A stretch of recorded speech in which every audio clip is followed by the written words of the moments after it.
नमस्कार साथियों, bike channel पर फिर से आप लोगों को और एक नए वीडियो में स्वागत है। आशा करते हैं कि आप लोग अपने जीवन में खुश होंगे, मस्त होंगे और मजे में भी होंगे। हमने आज फिर बॉलीवुड की बैकग्राउंड से जुड़ी हुई और एक रियल किस्से से आप लोगों को रूबरू करवाने वाले हैं। बॉलीवुड की बैकग्राउंड में अनगिनत किस्से कहानियाँ छुपी हुई होती है जो कि आम जन तक नहीं पहुँच पाते हैं। हमारे चैनल पर हम कोशिश करते हैं उन्हीं किस्से कहानियों को आपके सामने लाने की। तो चलिए कहानियों पे चलते हैं, शुरू करते हैं बॉलीवुड की बैकग्राउंड से जुड़ी हुई और एक नए किस्से। मधुबाला, जिन्हें देखकर शम्मी कपूर अपने डायलॉग तक भूल जाते थे। मधुबाला एक बहुत अच्छी अभिनेत्री थी, लेकिन उनके अभिनय से कहीं अधिक चर्चा उनकी खूबसूरती की होती रही है। फिल्म इंडिया के संपादक बाबूराव पटेल कहा करते थे, मधुबाला भारतीय फिल्म उद्योग की सबसे प्रतिभाशाली, बहुमुखी और सबसे सुंदर अभिनेत्री थी। उनको भारतीय फिल्म इंडस्ट्री की विनेश कहा जाता था। अपने जमाने की मशहूर अभिनेत्री बेगम पारा कहती थी, कभी कभी मुझे मधुबाला की झलक मिल जाती थी जब वो सुबह वॉक के लिए जाया करती थी। अगर आपकी नज़र उनके चेहरे पर पड़ जाती थी तो आपका दिन बन जाया करता था। निरूपा राय का मानना था कि सिर से लेकर पैरों के नाखून तक उनका शरीर पूरी तरह से परफेक्ट था, उसमें कोई भी दोष नहीं था। मीनू मुमताज कहती थी, उनकी त्वचा इतनी गोरी थी कि अगर वो पान खाती थी तो आप देख सकते थे कि लाल रंग उनके गले के नीचे जा रहा है। मधुबाला के साथ रेल का डिब्बा फिल्मों में काम करने वाली शम्मी कपूर उन्हें देखते ही अपना डायलॉग भूल बैठे थे। मशहूर पत्रकार बीके कंजरिया ने अपनी आत्मकथा काउंटिंग माई ब्लेसिंग्स में लिखा था, उनके किसी भी फोटो ने उनकी असाधारण सुंदरता के साथ न्याय नहीं किया है। देवानंद थे मधुबाला की खिलखिलाती हुई हंसी के मुरीद। अभिनेता देवानंद को मधुबाला की खिलखिलाती हुई हंसी सबसे ज्यादा पसंद थी, लेकिन ऐसा भी नहीं था कि उनमें कोई कमी नहीं थी। खतीजा अकबर ने मधुबाला की जीवनी द स्टोरी ऑफ मधुबाला में लिखा था, अपने पिता के प्रति उनकी निष्ठा, सही समय पर सही फैसला न ले पाना और अत्यधिक भावुक प्रवृत्ति ने उनके जीवन को जटिल बना दिया था और जिसके कोई बुरे परिणाम उन्हें झेलने पड़े थे। मधुबाला का असली नाम मुमताज जहां बेगम देहलवी था। उनका जन्म 14 फरवरी 1933 को दिल्ली में हुआ था। 9 साल की उम्र में उन्होंने अपना फिल्मी करियर शुरू किया था और उनकी पहली फिल्म थी बसंत। इस फिल्मों की शूटिंग के बाद मुमताज दिल्ली वापस चली गई। फिर देविका रानी ने फिल्म ज्वार भाटा में रोल देने के लिए मुमताज को दिल्ली में बुलवा भेजा। बाद में मुमताज ने ये रोल किया नहीं, लेकिन उनके पिता ने मुंबई में ही बसने का फैसला कर लिया। उन्हीं दिनों मशहूर निर्देशक केदार शर्मा ने एक फिल्म शुरू की, बेचारा भगवान, जिसमें उन्होंने अपनी पत्नी कमला चटर्जी को हीरोइन बनाया, लेकिन अचानक कमला का निधन हो गया और फिल्म रुक गई। सदमे से उबरने के बाद केदार शर्मा ने यह फिल्म बनाने का फैसला किया और बाल कलाकार मुमताज को अपने असिस्टेंट राज कपूर के साथ बतौर हीरोइन ले लिया और मुमताज का नाम बदलकर मधुबाला रख दिया। फिल्मों का नाम भी बदलकर रखा गया नीलकमल। सन 1949 में मधुबाला की फिल्म महल ने उन्हें नए नए आज़ाद हुए मुल्क के नौजवानों के सपनों की मूलिका बना दिया। राजकुमार केशवानी अपनी किताब दास्ताने मुगल आजम में लिखते हैं, झूले पर झूलती हुई एक शख हसीना और बार बार पास आकर भी नजर से ओझल होता वो परिनुमा चेहरा। इस फिल्मों ने बॉक्स ऑफिस पर सफलता के झंडे तो गाड़े ही, लेकिन उसी के साथ मधुबाला को किसी भी फिल्मों की सफलता की गारंटी भी बना दिया।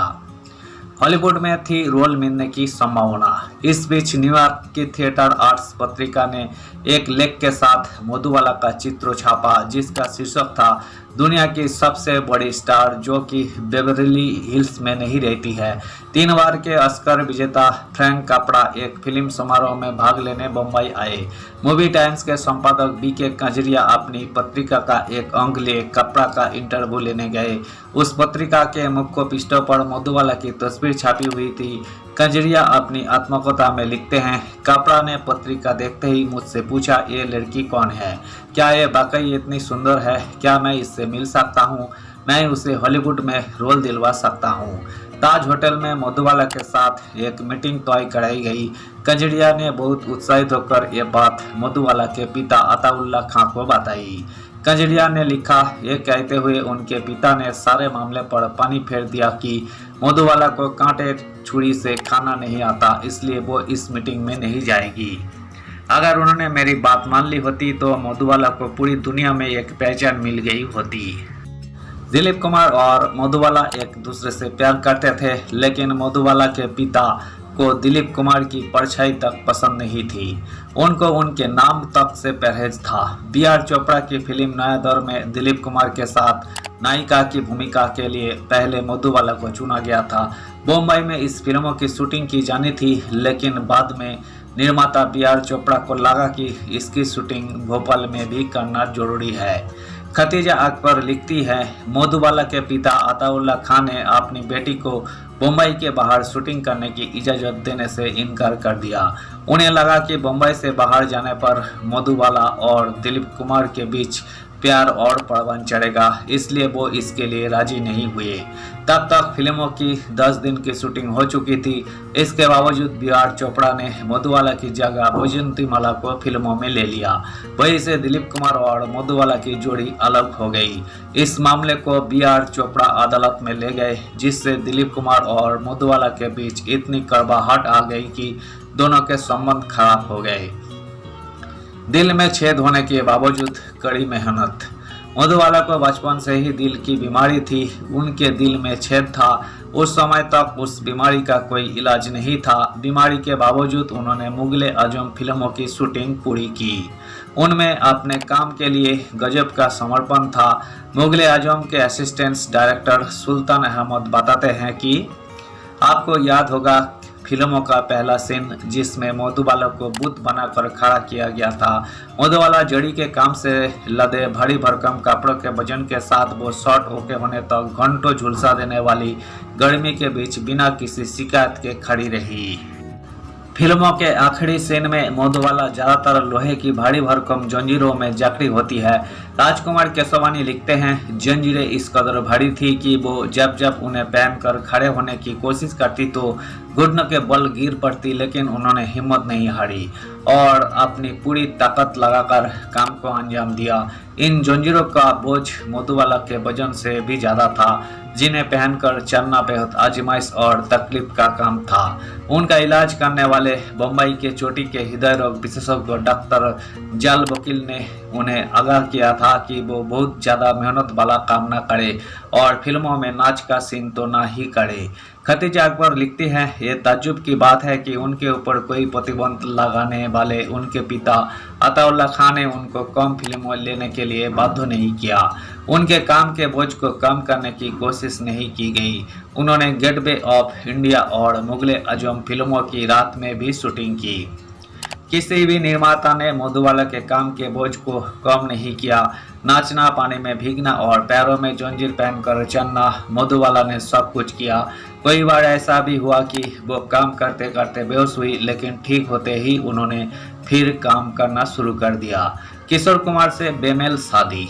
उन्होंने पहले ही एक शादी कर चुके किशोर कुमार से शादी करने का फैसला किया। किशोर इलाज के लिए उन्हें लंदन ले गए। डॉक्टरों ने उन्हें भारी और तनाव वाला काम करने से मना किया। उनको बच्चे न पैदा करने की सलाह दी गई। डॉक्टरों ने उन्हें ठीक हो जाने की कोई उम्मीद नहीं दिखाई। उनको बताया गया कि वो 10 साल भी जीवित रह सकती है और 1 साल में भी उनकी मौत हो सकती है। वो इस एहसास के साथ मुंबई लौटी कि उनके पास बहुत अधिक समय नहीं बचा है। अपने जीवन के अंतिम 9 साल वो तिल तिल कर मरती रही। मधुबाला की बहन मधुर ने खतीजा अकबर को बताया था। लंदन से लौटते ही किशोर कुमार उन्हें हमारे घर ले आए। उन्होंने कहा कि वो बहुत व्यस्त है और मधुबाला के लिए उनके पास समय नहीं है। मधुबाला को इसका बहुत बुरा लगा। वो गंभीर रूप से बीमार थी। उनको उस समय अपने पति की जरूरत थी। किशोर कुमार ने उनके इलाज का सारा खर्चा उठाने की पेशकश की, लेकिन क्या ये काफ़ी था? किशोर उनसे फोन पर बात करते, लेकिन धीरे धीरे किशोर का उनसे मिलने आना कम होने लगा। खतीजा अकबर लिखती है, ये एक बेमेल शादी थी जो जल्दबाजी में की गई थी। इस शादी से उन्हें कभी खुशी नहीं मिली। मधुबाला को किशोर से अत्यधिक प्रेम की दरकार थी जो उन्हें उनसे नहीं मिला। अंत तक बना रहा सौंदर्य और आकर्षण। मधुबाला का किशोर कुमार से शादी करने का कारण प्यार नहीं था। किशोर कुमार की तीसरी पत्नी लीना चंदावरकर का मानना था कि जब मधुबाला को इस बात का एहसास हो गया कि दिलीप कुमार से उनकी शादी नहीं होने वाली, तो उन्होंने ये जताने के लिए कि वो किसी से भी शादी कर सकती है, उन्होंने एक ऐसे शख्स से शादी की जिन्हें वो ठीक से जानती भी नहीं थी। मधुबाला का किशोर कुमार से शादी करने का जो भी कारण रहा हो, प्यार उसका कारण नहीं था। उनके अंतिम समय में दिलीप कुमार उनसे मिलने गए। उनका कहना था बीमारी की हालत में भी वो उतने ही आकर्षक लग रही थी। उनसे मिलने वालों में बीके कंजड़िया भी थे। उन्होंने लिखा, उनका चेहरा पीला पड़ा हुआ था, वो कमजोर जरूर हो गई थी, लेकिन वो तब भी सुंदर लग रही थी। अपने 36वें जन्मदिन के 9 दिन बाद 23 फरवरी 1969 को मधुबाला ने मौत के साथ संघर्ष छोड़ दिया और हमेशा के लिए अपनी आंखें मूंद ली। दिलीप कुमार उस समय मार्कस में गोपी फिल्मों की शूटिंग कर रहे थे। जब वो उस शाम बम्बई पहुंचे, तब उन्हें मधुबाला के निधन की खबर दी गई। तब उनको दफनाया जा चुका था। दिलीप उन्हें अंतिम विदा देने कब्रिस्तान पहुंचे, फिर वो वहां से अपनी संवेदना व्यक्त करने मधुबाला के घर गए। धन्यवाद साथियों, आज के इस वीडियो में हमने बॉलीवुड के खूबसूरत हीरोइन मधुबाला से जुड़ी हुई किस्से को आपके सामने रखने की कोशिश की है। उम्मीद है दोस्तों वीडियो आपको जरूर पसंद आई होगी। वीडियो पसंद आए तो लाइक कर दीजिएगा, चैनल पर नए आए हैं प्लीज एक सब्सक्राइब कर दीजिएगा। मिलते हैं नेक्स्ट वीडियो में, धन्यवाद।